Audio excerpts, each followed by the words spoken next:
नमस्कार, स्वागत है आप सभी का। दूरदर्शन समाचार आप देख रहे हो। ताजा तरीन खबरों को लेकर हाजिर हूं मैं कृतिका। अगले आधा घंटे में हम जानेंगे सुबह की तमाम ताजा तरीन खबरें, जिसमें बुलेटिन की शुरुआत करेंगे सुर्खियों के साथ। झारखंड में दूसरे चरण के लिए नाम वापसी का आज अंतिम दिन। 38 सीटों पर 20 नवंबर को होगा मतदान। महाराष्ट्र में 7,994 नामांकन पत्रों में से 921 पर्चे रद्द।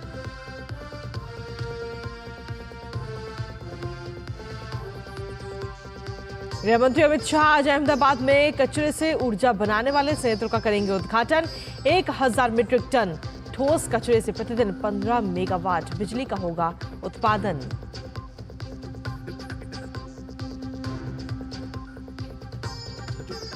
शेयर बाजार के बीएसई और एनएसई पर आज शाम 6 से 7 बजे तक होगा स्पेशल मुहूर्त ट्रेडिंग सेशन।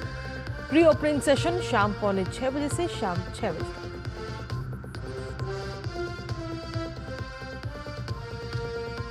अंतर्राष्ट्रीय खबरों में उत्तरी इजराइल पर हिजबुल्लाह के रॉकेट हमले, खेतों में काम कर रहे 7 लोगों की मौत। आईटीएफ ने कही बदला लेने की बात।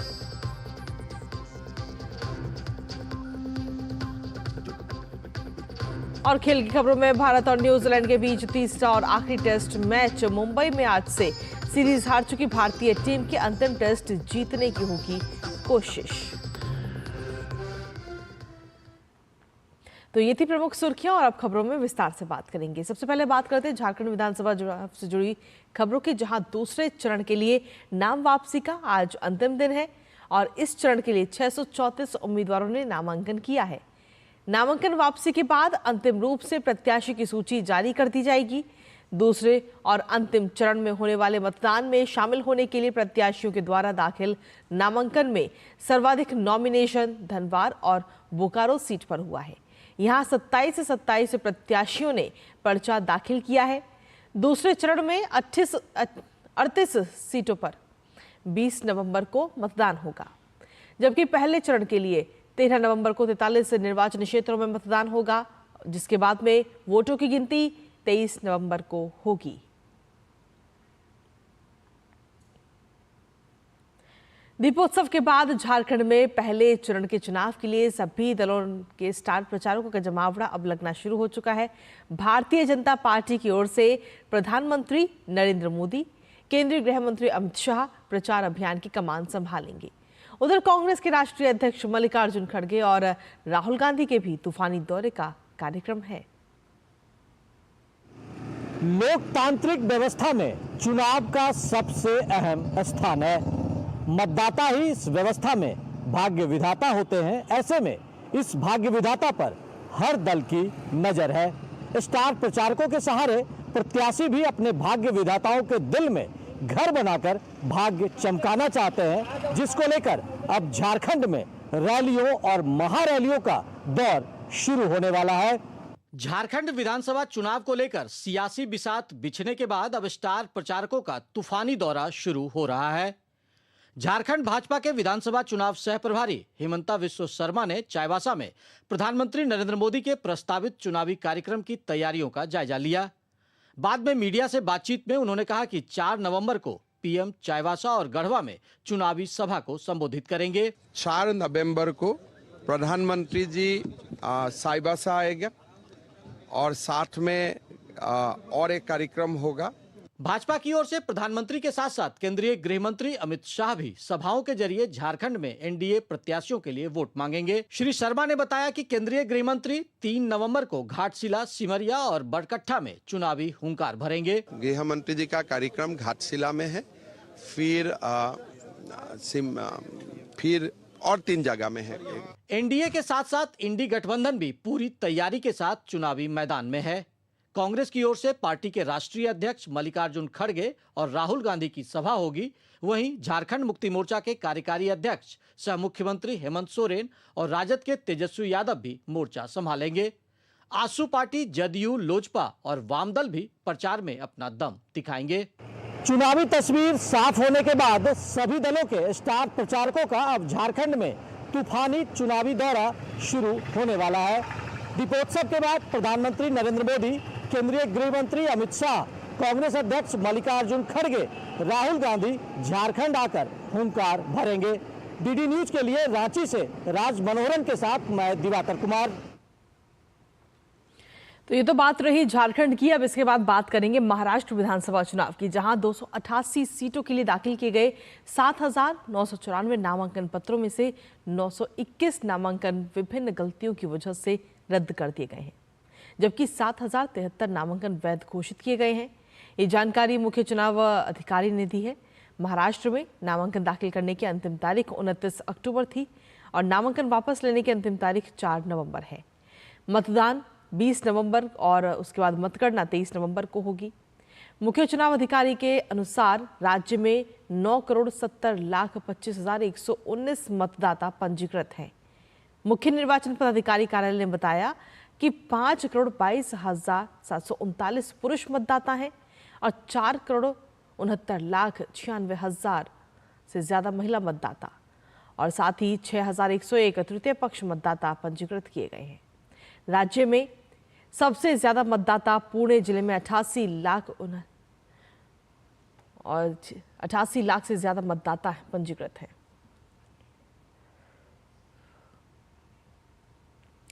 और वहीं राष्ट्रवादी कांग्रेस पार्टी एनसीपी शरद पवार गुट के अध्यक्ष शरद पवार ने कहा कि विपक्षी महाविकास अघाड़ी गठबंधन आगामी 6 नवंबर से महाराष्ट्र विधानसभा चुनाव के लिए अपना अभियान शुरू करेगा। शरद पवार ने कहा कि अभियान का नेतृत्व वो कांग्रेस नेता राहुल गांधी और शिवसेना उद्धव ठाकरे गुट के प्रमुख उद्धव ठाकरे करेंगे।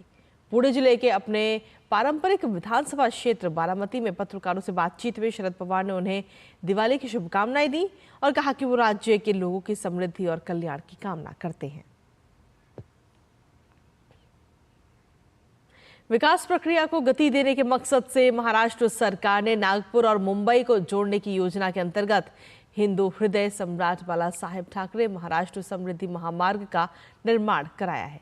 एक्सप्रेसवे के बन जाने से स्थानीय आबादी के लिए रोजगार के नए अवसर सृजित होंगे और इस परियोजना को लेकर लोगों की क्या कुछ राय है, ये जानने का प्रयास किया हमारे संवाददाता चंद्रशेखर ने। आइए देखते हैं।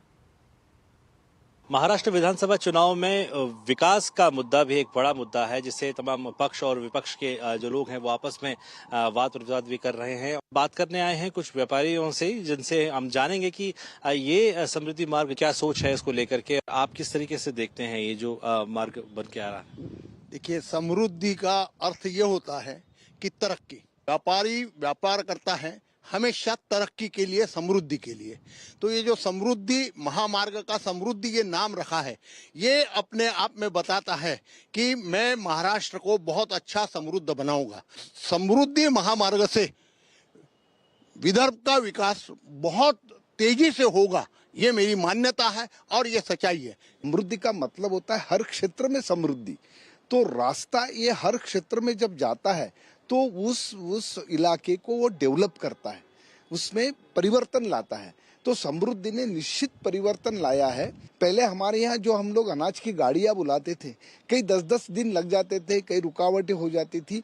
आज वो कम समय में हमारे दुकानों तक वो सब माल पहुँचता है। इसका मतलब है कि हमारे जो एक्सपेंसेस थे, जो खर्चे थे, वो खर्चे भी बच गए और कम समय में माल आने से चोरियां बच गई।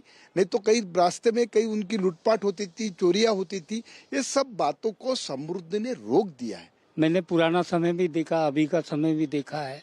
वो रास्ते बिल्कुल नहीं थे, आने जाने में समय लग जाता। आज समृद्धि मार्ग बनने से लिए ये सबसे बड़ा विकास विदर्भ का हुआ है, विदर्भ के लिए वरदान साबित हुआ है। यहाँ पर जितना इजी आना जाना शुरू हो गया तो उसके लिए क्या हुआ है कि व्यापार बढ़ गया, खर्चे कम हो गए। वेस्ट में मुंबई है और ईस्ट का कॉर्नर गोंदिया है। ईस्ट से वेस्ट को डायरेक्ट जोड़ने वाली ये समृद्धि महामार्ग अपने आप बताएगा कि ये कैसे महाराष्ट्र की इकोनॉमी के लिए ये एक लाइफलाइन है। मैं जालना जिले से हूँ। जालना जिले का जो रोड था वो इतना खराब था। जालना से राजूर का जो रोड है, वो रोड में इतने सारे गड्ढे थे और एक समय था जब वहाँ इनाम रखा जाता था कि ये रोड पे अगर गड्ढे जो गिन के दिखाएंगे उसको 1 लाख रुपए का इनाम देंगे। जब वो वोट करने जाएंगे तो क्या ये विकास के जो मुद्दे हैं ये उनके मन में रहेंगे या जब वो वोट करने जाएंगे? फिलहाल हम व्यापारियों से हमने बात की है कि वो क्या सोचते हैं इसके बारे में। कैमरामैन मोर मुकुट शर्मा के साथ चंद्रशेखर, डीडी न्यूज, नागपुर। और वहीं प्रधानमंत्री नरेंद्र मोदी ने 2014 से एक नई परंपरा की शुरुआत की, जिसे जारी रखते हुए इस बार दीपावली का त्योहार प्रधानमंत्री ने कच्छ में मनाया। राष्ट्रीय एकता दिवस का कार्यक्रम खत्म करने के बाद प्रधानमंत्री मोदी कच्छ पहुंचे, जहां देश की सीमा की दुश्मन से रक्षा करने वाले जवानों को प्रधानमंत्री नरेंद्र मोदी ने मिठाई खिलाई और जवानों के साथ दिवाली मनाई। आइए देखते हैं ये रिपोर्ट। सबसे प्यारी तेरी सूरत प्यारी है, बस तेरा प्यारी मैं तुझे सलाम। दिवाली पर प्रधानमंत्री जवानों के बीच पहुंचे तो गुजरात के कच्छ में नजारा कुछ ऐसा था। पीएम ने जवानों को त्योहार की शुभकामनाएं दी और 140 करोड़ देशवासियों के कृतज्ञ भाव और आभार का संदेश भी। देश के जाबाजों के साथ दीपावली मनाने का आनंद ही कुछ और होता है और मैंने तो अनुभव किया है, सालों से मैं करता आया हूं और मैं हमेशा देखता हूं कि जब मैं दीपावली का पर्व आप लोगों के बीच मनाता हूं तो मेरी दीपावली की मिठास कई गुना बढ़ जाती है। सदियों के इंतजार के बाद अयोध्या में भव्य राम मंदिर निर्माण का जिक्र करते हुए पीएम ने इस बार की दिवाली को खास बताया। वीर जवानों की अटल इच्छा शक्ति, अथाह शौर्य और पराक्रम की पराकाष्ठा को पीएम ने सुरक्षा और शांति की गारंटी कहा। पीएम ने जवानों से कहा कि जब आप जोश में दहाड़ते हैं तो आतंक के आका कांप जाते हैं। आज देश में एक ऐसी सरकार है जो देश की सीमा के 1 इंच से भी समझौता नहीं कर सकती। एक समय था जब डिप्लोमेसी के नाम पर सरक्रीक को छल से हड़पने की पॉलिसी पर काम हो रहा था। मैंने तब गुजरात के मुख्यमंत्री के रूप में भी देश की आवाज को बुलंद किया था।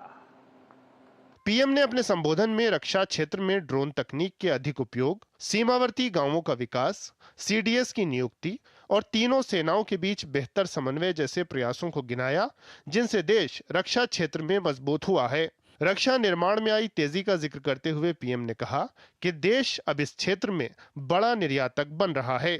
आज विक्रांत जैसा made in India aircraft carrier देश के पास है।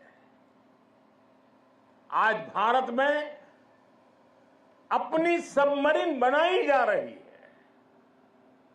आज हमारा तेजस फाइटर प्लेन वायुसेना की ताकत बन रहा है।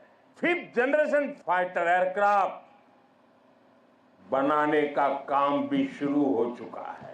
देश की कमान संभालने के बाद से ही प्रधानमंत्री हर बार जवानों के बीच दिवाली मनाते रहे हैं। इस बार बीएसएफ, सेना, नौसेना और वायुसेना के जवानों का त्योहार पीएम की मौजूदगी ने यादगार बना दिया।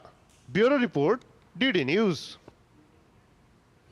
और चलिए खबरों में आगे बढ़ते, जहां गुजरात के अहमदाबाद के पिराना में आज केंद्रीय गृह मंत्री अमित शाह कचरा संग्रह स्थल पर कचरे से ऊर्जा बनाने के राज्य के सबसे बड़े संयंत्र का उद्घाटन करेंगे। ये संयंत्र 375 करोड़ रुपए की लागत से तैयार किया जाएगा और इसमें 1000 मीट्रिक टन ठोस कचरे से प्रतिदिन 15 मेगावाट बिजली उत्पादित की जाएगी। और वहीं इस परियोजना से राष्ट्रीय स्वच्छता सर्वेक्षणों में अहमदाबाद की रैंकिंग में भी सुधार की उम्मीद है, जिससे पिराना लैंडफिल में कचरे की समस्या का समाधान करने में भी मदद मिलेगी। माना जा रहा है कि अपशिष्ट से ऊर्जा प्रौद्योगिकी की दिशा में अहमदाबाद का ये कदम भारत के अन्य शहरी केंद्रों के लिए एक मिसाल कायम करेगा, जो स्वच्छ ऊर्जा और प्रभावी अपशिष्ट प्रबंधन दोनों को प्रोत्साहित किया जा सकेगा। वक्फ संशोधन विधेयक 2024 पर बनी संयुक्त संसदीय समिति यानी जेपीसी आगामी 11 से 14 नवंबर तक गुवाहाटी, भुवनेश्वर, कोलकाता, पटना और लखनऊ का अध्ययन दौरा करेगी। इस दौरान जेपीसी के सदस्य इस विधेयक पर चर्चा के लिए कई सरकारी अधिकारियों, कानूनी विशेषज्ञों और अन्य हितधारकों से भी मुलाकात कर चर्चा करेंगे। और चलिए आगे बढ़ते हुए बात कर लेते हैं प्रदूषण से जुड़ी खबरों की। जी हाँ, देश के तमाम बड़े शहरों में प्रदूषण में कोई कमी नहीं आई है, लेकिन दिवाली के मौके पर प्रदूषण का लेवल कई गुना बढ़ गया है। दिल्ली में सुबह होते ही हर जगह सिर्फ प्रदूषण की धुंध दिखाई दे रही है। अगर कोई इंसान सांस का मरीज है तो वो घर से बाहर ही ना निकले, क्योंकि उसको सांस लेने में दिक्कत हो सकती है। दिल्ली एनसीआर की हवा गंभीर स्तर तक पहुंच चुकी है। कई जगह तो AQI 350 भी पार कर चुका है। और आज सुबह दिल्ली के आनंद विहार का हाल सबसे खराब रहा, जहां पर AQI 395 दर्ज किया गया है। तो वहीं अशोक विहार में AQI 384, अलीपुर में 350 और बुरारी क्रॉसिंग में 394 AQI दर्ज किया गया है। आज पोल्यूशन तो बहुत ज़्यादा है। कल से पटाखे वगैरह वगैरह इतने सारे पटाखे फोड़े, कल तो सो भी नहीं पाया हम। बीमार होते हैं, कैंसर भी हो सकता है और बहुत बीमार हो सकता है। वहीं भारतीय रेल में ट्रेनों के टिकट बुक करने के नियम आज से बदल गए हैं। जी हां, नए नियम के तहत यात्री अब किसी ट्रेन में 60 दिन पहले का रिजर्वेशन ही कर पाएंगे। अब तक यात्री 120 दिन पहले ही अपनी भविष्य की यात्रा के अनुसार टिकट बुक कर सकते थे, लेकिन अब ये बदलाव आज से सभी ट्रेनों और श्रेणियों के टिकट रिजर्वेशन पर लागू होगा। इस बदलाव का असर पहले से बुक किए गए ट्रेन टिकट पर नहीं होगा। अगर आप भविष्य में यात्रा की योजना बना रहे हैं तो आपको टिकट बुकिंग को लेकर सतर्क रहना होगा, नहीं तो आपके लिए कंफर्म टिकट मिलना मुश्किल हो सकता है। एडवांस टिकट बुकिंग का समय सिर्फ 60 दिन होने के कारण यात्रियों को टिकट रिजर्वेशन के लिए जल्दबाजी करनी होगी। यात्री अपनी भविष्य की यात्रा योजना के अनुसार IRCTC ऐप या वेबसाइट पर खुद टिकट बुक कर सकते हैं। आप रेलवे स्टेशन पर रिजर्वेशन काउंटर पर जाकर संबंध रूट की ट्रेन का टिकट भी ले सकते हैं। जम्मू कश्मीर में भारतीय जनता पार्टी के कद्दावर नेता और नगरोटा से मौजूदा विधायक देवेंद्र सिंह राणा का कल रात निधन हो गया। वो कुछ दिनों से बीमार चल रहे थे। जम्मू कश्मीर की सियासत में देवेंद्र राणा बड़ा नाम था। उन्होंने घाटी में 10 साल बाद हुए विधानसभा चुनाव में नगरोटा सीट से भाजपा के टिकट पर बम्पर जीत हासिल की थी। देवेंद्र सिंह राणा की मृत्यु की खबर मिलते ही केंद्रीय मंत्री जितेंद्र सिंह उनके आवास पर पहुंचे। देवेंद्र सिंह राणा केंद्रीय मंत्री जितेंद्र सिंह के छोटे भाई थे।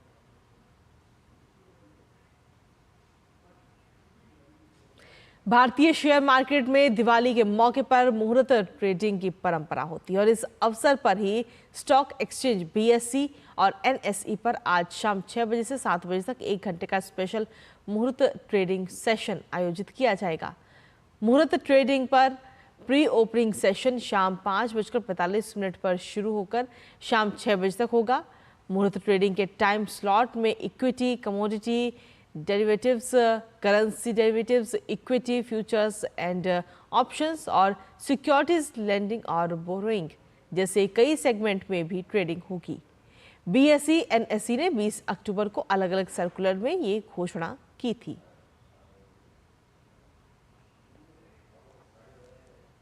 और दिवाली का त्योहार न सिर्फ भारत में बल्कि पूरी दुनिया में बड़ी धूमधाम से मनाया जा रहा है। और हाल ही में अमेरिका के राष्ट्रपति भवन व्हाइट हाउस में दिवाली का जश्न मनाया गया, जिसमें कई लोग शामिल हुए। इस जश्न के दौरान व्हाइट हाउस के सैन्य बैंड ने सनातन धर्मावलंबियों की प्रमुख आरती ओम जय जगदीश हरे भी बजाई। इस वीडियो को इंटरनेशनल मॉनेटरी फंड की deputy managing director Gita Gopinath ने अपने social media platform X handle पर शेयर किया है। गीता गोपीनाथ ने वीडियो पोस्ट करते हुए X पर लिखा, दिवाली के लिए व्हाइट हाउस के मिलिट्री बैंड का ओम जय जगदीश हरे बजाते हुए सुनना अद्भुत था। हैप्पी दिवाली। तो दिवाली की जो ये धूम है वो सिर्फ इंडिया नहीं, भारत नहीं बल्कि विदेशों में भी छाई रही। और अमेरिका की ये तस्वीरें, व्हाइट हाउस की ये तस्वीरें आपको दिखा रहे हैं, जहां पर वहाँ का जो बैंड है उसने आरती की धुन बजाई। और चलिए आगे बढ़ते हैं, अंतर्राष्ट्रीय खबरों पर रुख करते हैं, जहां उत्तरी इजराइल पर हिजबुल्लाह के रॉकेट हमलों में मेटुला और हाइफा के पास कृषि क्षेत्र में 7 लोगों की मौत की खबर है। जानकारी के अनुसार सीमावर्ती शहर मेटुला के पास गुरुवार सुबह हमला हुआ। हिजबुल्लाह ने लेबनान से एक रॉकेट दागा जो एक सेब के बगीचे में जा गिरा, जिसमें 5 लोगों की जान चली गई। इसके साथ ही हिजबुल्लाह के रॉकेट हमलों में किर्त अता के हाइफा उपनगर के बाहर एक जैतून के बाग में 2 और लोग मारे गए हैं। सभी मृतक खेतिहर मजदूर थे। इजराइल डिफेंस फोर्सेस ने एक बयान में हिजबुल्लाह के हमले की पुष्टि की है। वहीं अमेरिका में चुनाव की तारीख नजदीक आती जा रही है और इसी के साथ राष्ट्रपति पद के उम्मीदवारों के बीच जुबानी हमले भी तेज हो चुके हैं। इस बीच डोनाल्ड ट्रंप ने दुनिया भर में हिंदुओं पर हो रहे हमलों को अनदेखा करने के लिए अमेरिकी राष्ट्रपति जो बाइडेन और उपराष्ट्रपति कमला हैरिस पर जोरदार हमला किया। डोनाल्ड ट्रंप ने गुरुवार को बांग्लादेश में हिंदुओं और अन्य अल्पसंख्यकों के खिलाफ हिंसा की निंदा की। उन्होंने कहा कि बांग्लादेश पूरी तरह से अराजकता की स्थिति में है। ट्रंप ने आरोप लगाया कि उनकी डेमोक्रेटिक प्रतिद्वंदी उपराष्ट्रपति कमला हैरिस और राष्ट्रपति जो बाइडेन ने अमेरिका समेत पूरी दुनिया भर में हिंदुओं की अनदेखी की है। डोनाल्ड ट्रंप ने कहा कि अपने प्रशासन के तहत वो हिंदू अमेरिकियों को बचाने के लिए साथ कट्टरपंथी वामपंथ के धर्म विरोधी एजेंडे का विरोध करेंगे। भारत के साथ संबंधों के बारे में बात करते हुए उन्होंने कहा कि हम भारत और मेरे अच्छे दोस्त प्रधानमंत्री मोदी के साथ अपनी महान साझेदारी को भी मजबूत करेंगे। ट्रंप ने दिवाली की शुभकामनाएं देते हुए कहा कि सभी को दिवाली की शुभकामनाएं। मुझे उम्मीद है कि रोशनी का त्योहार बुराई पर अच्छाई की जीत की ओर ले जाएगा। अमेरिकी राष्ट्रपति चुनाव की तारीख जैसे जैसे नजदीक आ रही है, एक दूसरे पर आरोप प्रत्यारोप भी तेज हो चुके हैं। आपको बता दें कि अमेरिकी चुनाव से 5 दिन पहले उपराष्ट्रपति और डेमोक्रेटिक राष्ट्रपति पद की उम्मीदवार कमला हैरिस ने मेडिसन में अपने समर्थकों को संबोधित करते हुए कहा कि यह चुनाव मेरे जीवन का सबसे महत्वपूर्ण चुनाव है, इसलिए आप लोग मेरे लिए मतदान करें। कमला हैरिस ने रिपब्लिकन राष्ट्रपति पद के उम्मीदवार डोनाल्ड ट्रंप को अस्थिर बताया है। हैरिस ने राष्ट्रीय स्तर पर पंजीकृत मतदाताओं के बीच ट्रंप से सिर्फ 44 से 43% आगे हैं। आपको बता दें कि 5 नवंबर को अमेरिका में राष्ट्रपति पद का चुनाव होना है। पश्चिम एशिया में जारी संघर्ष को कम करने की दिशा में अमेरिकी रक्षा मंत्री लॉयड ऑस्टिन ने इजरायली रक्षा मंत्री योव गैलेंट से बात की। दोनों के बीच हुई बातचीत में ईरान और ईरान समर्थित प्रॉक्सी से खतरा और इन खतरों से सुरक्षा में इजरायल को अमेरिकी समर्थन पर चर्चा की गई। अमेरिकी रक्षा मंत्री ने सोशल मीडिया प्लेटफॉर्म एक्स पर एक पोस्ट किया जिसमें उन्होंने लिखा कि अमेरिका तनावग्रस्त पूरे क्षेत्र में अमेरिकी कर्मियों, इजरायल और अन्य साझेदारों को सुरक्षा प्रदान करने के लिए पूरी तरह से तैयार है। और वहीं पूर्वी स्पेन में आई विनाशकारी बाढ़ से मरने वालों की संख्या 158 हो चुकी है। बचाव दल अभी भी लापता लोगों की लगातार तलाश कर रहा है। पिछले 5 दशकों में यूरोप में आई सबसे बड़ी आपदाओं में से एक इसे माना जा रहा है। हालांकि अब बाढ़ के पानी का उतरने का सिलसिला भी शुरू हो चुका है और लोग अपने घरों को लौटने भी लगे हैं, लेकिन तबाही के निशान अब भी नजर आ रहे हैं। संयुक्त राष्ट्र की एक नई रिपोर्ट के अनुसार 22 देशों और क्षेत्रों में अत्यधिक खाद्य असुरक्षा व्यापकता और तीव्रता से बढ़ने वाली है। कल जारी रिपोर्ट में कहा गया कि विशेषकर पश्चिम एशिया में संघर्ष फैलने तथा जलवायु और अर्थव्यवस्था में गिरावट ने लाखों लोगों को संकट की कगार पर पहुंचा दिया है। रिपोर्ट में उत्तरी दारफुर में जमजम शिविर में अकाल और सूडान के अन्य क्षेत्रों में अकाल के खतरे की ओर ध्यान दिलाया गया है। इस रिपोर्ट में फिलिस्तीन में गजा पट्टी में खाद्य असुरक्षा भयावह स्तर पर पहुंचने का उल्लेख किया गया। संयुक्त राष्ट्र के खाद्य और कृषि संगठन और संयुक्त राष्ट्र विश्व खाद्य कार्यक्रम की इस रिपोर्ट में भूख की आशंका वाले संवेदनशील क्षेत्रों में अत्यधिक खाद्य असुरक्षा के प्रारंभिक चेतावनी में तत्काल मानवीय सहायता का आह्वान किया है। नवंबर 2024 और मई 2025 के बीच उन संवेदनशील स्थानों पर जीवन और आजीविका बचाने और भूखमरी और मृत्यु रोकने का आग्रह किया गया। इस रिपोर्ट में कुल मिलाकर 22 देश और क्षेत्रों को भूख के भयावह संकट के क्षेत्र के तौर पर भी चिन्हित किया गया।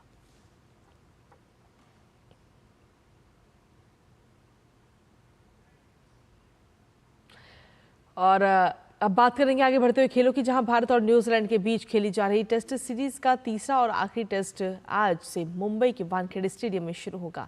न्यूजीलैंड की टीम पहले ही सीरीज में 2-0 की अजय बढ़त के साथ सीरीज अपने नाम कर चुकी है। तीसरे टेस्ट में न्यूजीलैंड की कोशिश जीत दर्ज कर क्लीन स्वीप करने की होगी, तो वहीं भारतीय टीम तीसरा टेस्ट जीतकर सीरीज का अंत जीत के साथ करना चाहेगी। आप देखिए ये रिपोर्ट और मुझे हमारी टीम को दीजिए अनुमति। नमस्कार। भारत और न्यूजीलैंड के बीच 3 मैच की टेस्ट सीरीज का तीसरा मुकाबला शुक्रवार से मुंबई के वानखेड़े स्टेडियम में खेला जाएगा। पहले 2 टेस्ट हारने के बाद सीरीज गंवा चुकी टीम इंडिया इस मुकाबले को जीतकर सीरीज का सम्मानजनक अंत करना चाहेगी। साथ ही भारतीय टीम का इरादा टेस्ट चैंपियनशिप के फाइनल में पहुंचने की अपनी उम्मीदों को मजबूत करने का होगा। पहले दोनों टेस्ट में टीम इंडिया के बल्लेबाज उम्मीद के अनुरूप प्रदर्शन नहीं कर पाए। कप्तान रोहित शर्मा और अनुभवी बल्लेबाज विराट कोहली अब तक कुछ खास नहीं कर पाए हैं। ऐसे में अगर टीम इंडिया को ये मैच जीतना है तो इन दोनों को बड़ी पारी खेलनी होगी।